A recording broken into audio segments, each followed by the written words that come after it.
ခြေလက်ကောင်းရှိလျက်နဲ့မတန်ဆွမ်းနာကပစ္စည်းခိုးခဲ့တဲ့အမျိုးသမီးအပေါ်အပြုတ်မှုကြောင့်လေးစားခံရတဲ့လှိုင်သားရကိုကြီးပရိသတ်များအားလုံးပဲမင်္ဂလာပါရှင်လှိုင်သားရကိုကြီးကတော့မရှိဆင်းရဲတဲ့သူတွေအားလုံးကိုအလှူရှင်တွေနဲ့ချိတ်ဆက်ကအကျိုးဆောင်ပေးနေရဖြစ်ပါတယ်ပရိသတ်အကျိုးဆောင်တဲ့နေရာမှာကိုကျိုးအတွက်အဟံပြအကျိုးဆောင်နေကြတဲ့သူတွေလည်းရှိပါတယ်ဒါပေမဲ့လှိုင်သားရကိုကြီးကတော့တကယ်ကိုအကျိုးဆောင်ပေးနေရကြောင်းအလှူရှင်တွေကလည်းယုံကြည်ကြပါတယ်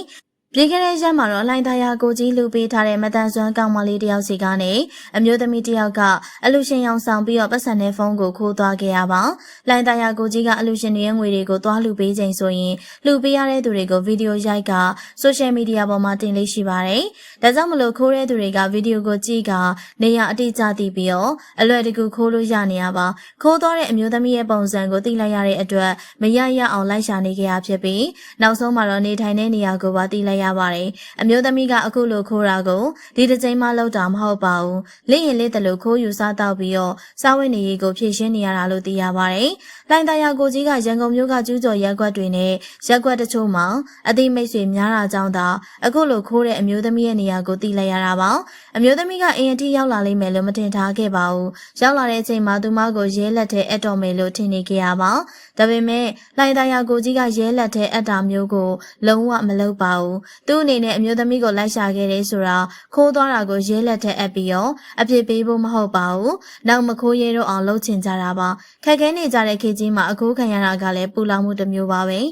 ဒါကြောင့်မလို့လေလှိုင်သားရကိုကြီးကအမျိုးသမီးကိုမခိုးရဲအောင်ဆုံးမခဲ့ရပါအမျိုးသမီးကသမီး2ယောက်ရှိရဖြစ်ပြီးတော့သမီးအကြီးကဒီနှစ်မှာကျောင်းစတက်မှာပါသမီးတွေကိုအမေရဲ့အိမ်ကိုပို့ထားတာဖြစ်ပြီးသူမကတော့အခုလိုခိုးရင်းနဲ့ပတ်စံရှာနေရပါမိခင်ဖြစ်သူကလည်းမျက်လုံးမကောင်းတဲ့ကြားထဲကနေမြေး2ယောက်ကိုထိန်ချောင်းနေရပါတယ်အလုတ်ကင်ကလည်းရှားပါလာတဲ့အတွက်အလွယ်တကူရတဲ့ခိုးတဲ့အလုပ်ကိုသာတခါတည်းလုပ်ပြီးကြတဲ့ကထက်ကလုံမိနေရပါလှိုင်သားရကိုကြီးကတော့အဆိုပါအမျိုးသမီးနေနဲ့နောက်ဘယ်တော့မှမခိုးရဲတော့အောင်သူ့ရဲ့မျက်နှာကိုဆိုရှယ်မီဒီယာမှာတင်ပေးလိုက်ပါတယ်ဒါအပြင်မခိုးတော့ပဲဘဝရက်တင်နိုင်အောင်လဲ3သိန်းထောက်ပံ့ပေးခဲ့ပါတယ်အယောင်းဝယ်လေးတစ်ခုကိုငွေ3သိန်းနဲ့ရင်းဖို့ပြောခဲ့ရပါအမျိုးသမီးကတော့အခုလိုခိုးသွားတာတွေပေါ်ပြီးတော့အင်တီလိုက်လာခံရတဲ့အပေါ်မှာအယမ်းရှက်လို့နေပါတယ်ဒါကြောင့်မလို့ရန်ကုန်မှာတောင်ဆက်မနေတော့ပဲရွာပြန်တော့မှဆိုပြီးတော့ဖွင့်ဟထားတာဖြစ်ပါတယ်။လူအများကတော့လှိုင်သားရကိုကြီးရဲ့လုပ်ရက်ကပရိုက်တာတယောက်ပြီးသားတယ်လို့ချီးကျူးနေကြပါတယ်။ပရိုက်တာသမားဆိုတာကဘသူကိုမဆိုကူညီပေးရမှာဖြစ်ပါတယ်။တခိုးဆိုလည်းမခိုးတော့ပဲလမ်းမှန်ရအောင်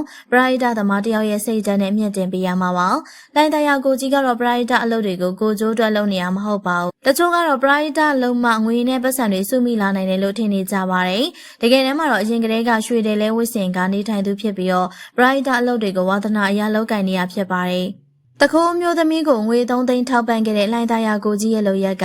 မှန်ကန်တယ်လို့ပရိသတ်တွေအနေနဲ့ထင်ရလားဆိုတာပြောခဲ့ပါအောင်ရှင်။ကြည့်ရှုပေးခဲ့ကြတဲ့အတွက်ကျေးဇူးတင်ပါတယ်ရှင်။